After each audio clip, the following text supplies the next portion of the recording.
За сайн байцгаана уу? Энэ өдрийн мэндийг хүргэе. Өнөөдөр бид нар Д амин дэмийн тутлын талаар ярилцахаар нийгмийн эрүүл мэндийн газрын мэрэгчлэлтэн анагаах ухааны доктор Бям тогтхыг ураад байна. За тэгээд өнөөдөр Монгол улсын түвшинд ер нь одоо энэ Д амин дэмийн дутал маань те ямар хэмжээнд явж байгаа юм бэ? Та энэ талаар одоо иргэдэд танилцуулаач. За баярлалаа. Монгол улсын хэмжээнд ер нь хоолт ижилийн байдал ямар хувь вэ гэдгийг бид нэг 5-6 жилийн тутамд одоо үндэсний том судалгаа хийж одоо тодорхойлдог байгаа. За одоо 2017 онд хүн амын хоолт ижилийн үндэсний 5 дугаар судалгаа гэдгийг хийсэн. За энэ судалгааны дүнгээс харахад Монгол улсын хүн амын дунд бол Д амин дэмийн дутал маш түгээмэл тохиолдож байна гэдэг ийм дүн гарсан. За үүн жишээ болгоод хэлэхэд бол Монгол улсын хүүхдүүд буюу бага насны 5 хүртэлх насны хүүхдүүдийн дунд Д амин дэмийн одоо дутлын байдалд хүрсэн нь бол 61%-тай. За дуталд өрдөх эрсдэлтэй буюу Д амин дэмийн нөөц багтаа гэдэг бол 30%-тай. За ингэхээр нийлбэр дүнгээр бол нэг 90 орчим хувь нь бол Д амин дэмийн одоо дуталд өртөх өндөр эрсдэлтэй гэдэг. Тийм хүүхдүүдийн бага насны хүүхдүүдийн дунд. За мөн жирэмсэн болон хөхүүл эхчүүдийн дунд энэ үзүүлэлт бүр илүү буюу одоо дуталтай ээжүүдийн тоо одоо 75%. За мөн одоо дуталд өртөх эрсдэлтэй нь бол одоо 20 гаруй хувьтай буюу нийтдээ 95 орчим хувь нь бол одоо жирэмсэн эхчүүд. Тийм Д амин дэмийн дуталтай гэдэг дүн гарч байгаа. Энэ Д амин дэмийн дутал ганцхан одоо жирэмсэн хөхүүлэгчүүд, бага насны хүүхдүүдэд байна уу бас үгүй тийм ээ. Ер нь нийт хүн амын дунд бол одоо өндөр байна гэдэг нь одоо эрэгтэйчүүдийн дундх Д амин дэмийн дутлаар харагдсан. Тийм. Жишээлбэл одоо эрэгтэйчүүдийн нийт одоо судалгаанд хамрагдсан 15-аас 49 насны эрэгтэйчүүдийн хувьд бол 40% нь бол Д амин дэмийн дуталтай. За дахиад 40% нь бол дуталд өртөх эрсдэлтэй гэсэн ийм тоо гарсан. Тэгэхээр энэ үзүүлэлтүүд мөн бас одоо эдийн засгийн бүс одоо амьдралын байдал буюу чинээлэг амьдралын түвшин доогуур зэрэг энэ үзүүлэлтүүдээр ерөнхийдөө дүгнээд үзэхэд одоо бүх үзүүлэлтүүдийн хувьд бол Д амин дэмийн дуталд өртөх эрсдэл маш өндөр байсан. За магадгүй зарим чинээлэх хүмүүс бол би Д амин дэмийн дуталгүй гэж бодож явах байдаг. Гэтэл бол чинээлэг өрхийн дотор ч гэсэн энэ үзүүлэлт бол өндөр байсан нь бол манад бол Д амин дэмийн дутал бол ерөнхийдөө нийгмийн эрүүл мэндийн асуудал болсон. За тэгэхээр ер нь бол нийт хүн амын дунд ч гэсэн энэ дутал бол үүсэж байгаа юм байна шүү дээ. Тэгэхээр ер нь яагаад энэ дутал ингэж үүсэж идэм бэ? За тэгэхээр Д амин дэм гэдэг бол бас хоолт хижээлэр одоо бие махбод оржих ёстой ийм шаардлагатай амин дэм байдаг. Тэгэхээр энэ амин дэмийг бол ер нь хэд хэдэн аргаар одоо хүний бие махбодод оржих ёстой байдаг. Хамгийн нэгдүгürt бол хоолт хижээлээрээ. За дараа нь бол бас Д амин дэм гэдэг маань нарны одоо хит ягаан туяаны нөлөөгөөр бие махбодод нийлэгддэг цор ганцын юм амин дэм байдаг. Тэр энэ хоёрын үндсэн нөлөөгөөр бол одоо бие махбодод ордог. Жишээлбэл Д амин дэмээр маш баялаг хүнс гэж байдаг. Энэ хүнсний одоо хэрэглээ хангалтгүй байх юм бол дуталд ордог.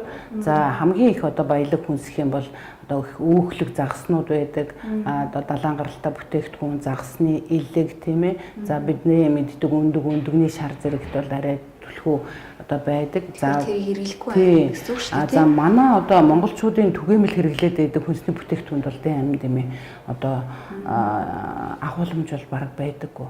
За бас нэг одоо цорын ганц одоо бид нийлэгждэг амин дэм гэж хэлээд байгаа тийм. Гэхдээ энэ нийлэгжилт нь бол нөгөө нарны хит ягаан туяаны улмаас нийлэгждэг. Тэгэхээр Монгол орны хувьд бол газар зүйн онцлогоос шалтгаалаад одоо хойд өргөрийн бүсэд байдаг нарны тусгал одоо ташуу тусдаг хүйтэн сэрүүний уйлрал ихтэй зэрэг энэ шалтгааны улмаас бид одоо бие махбодод байгаа одоо тэр Д амин дэмийн уртал гэдэг юм нийлэгжүүлж идэвхтэй болох энэ одоо боломж нь хаагдмал байгаад байдیں۔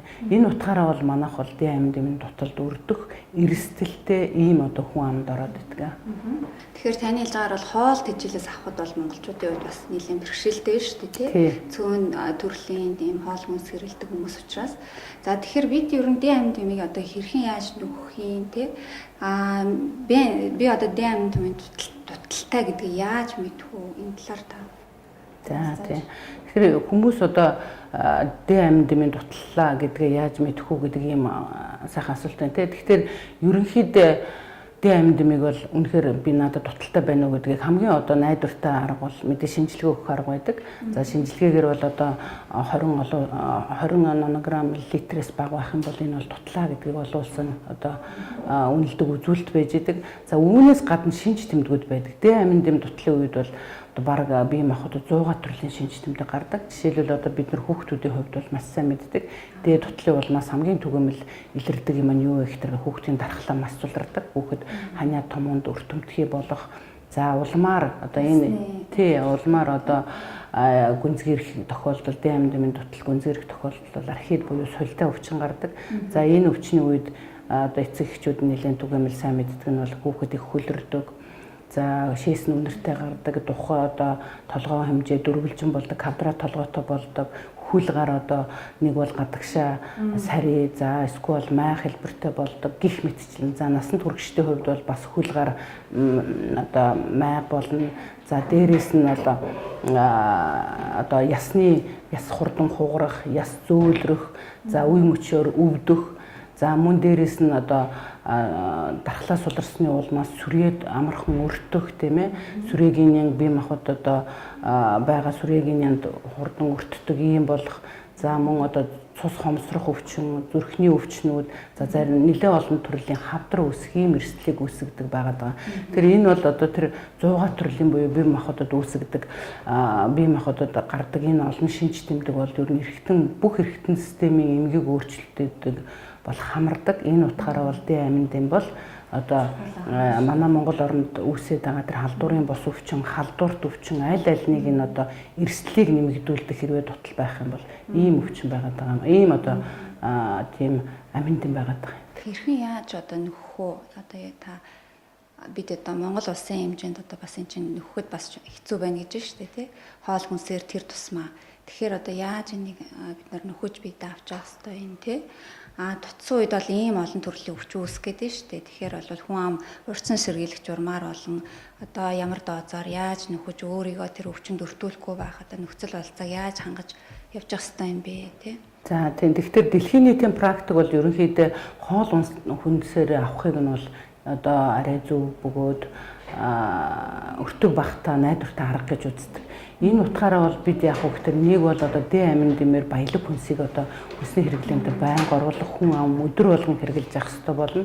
За нөгөө бас нэг одоо дэлхийд баримталдаг арга бол хүнсийг баяжуулах арга байдаг. Өөрөөр хэлбэл өргөн хэрэглээний хүнсэн дээрээ одоо дутагдаад байгаа улс орны хэмжээнд энэ нэлийн дутал үүсгээд байгаа энэ амин дэм эрчим бодисуудыг нөхөх арга байдаг. Тэр Монгол Улсын засгийн газраас энэ чиглэлээр буюу одоо хүнсийг баяжуулах асуудлыг одоо яригадаад хууль санаачлаад одоо энэ асуудал бол нэлээд одоо дэмжлэгтэй буюу одоо хилцүүлийн шатанда явагдаж байгаа. За энэс гадна бол одоо амин дэмдэг бэлтгэлээр хэрэглэх ийм шаардлага байдаг. Ялангуяа одоо жирэмсэн болон хөвөл эмэгтэйчүүд, бага насны хүүхдүүд, өндөр наснууд тийм ээ дэ амин дэмийг нэмэлтээр авч ууж явах нь бол одоо хэрэгтэй байдаг. Тэгэхээр эрүүл мэндийн сайдын 2017 оны А74 тушаалаар хүн амын хоол тэжээлээр авбал цохих одоо бодисуудын зөвлөмж хэмжээ гэж батлагдсан. Энэ зөвлөмж хэмжээний дагуу хоногт хүн дэ амин дэмийг 600 олон улсын нэгж хэрэглэх нь зүйтэй гэдэг ийм зөвлөмж гарсан. Тэр энэ бол зөвлөмж буюу дундаж хэмжээ тий. Тэгэхээр ерөнхийдөө энэ хэмжээгээр одоо хоол тэжээлээр одоо бид авч чадахгүй байгаа тохиолдолд дэ амин дэмийг бол бэлтгэлээр ууж явах нь бол бас хэрэгтэй. За тэр дотроо дэ амин дэм бол дотроо олон янзын одоо хоёр төрөл байж байгаа. Ургамлын гаралтай, амтны гаралтай ч гэдэг юм уу. За хойлог кальциферол, эргокальциферол гэх. За сүүлийн үед одоо дэлхийд дахинаа ч юм уу одоо их хэрэглээн дээр нь ач тус нь арай илүү гэдэг нь бол дэ 3 хэлбэрийн одоо дэ амин дэмийг хоногт хэрэглэж явах нь үр дүнтэй юм а гэдэг ийм одоо зөвлөмжүүд байгаа даа. Тэгэхээр энэ хэлбэрийг бол хэрэглэх нь зүйтэй юм а л гэж ойлгож байна. За тэгээд танд өнөөдөр одоо дэ амин дэмийн талаар мэдээлэл өгсөнд маш их баярлалаа.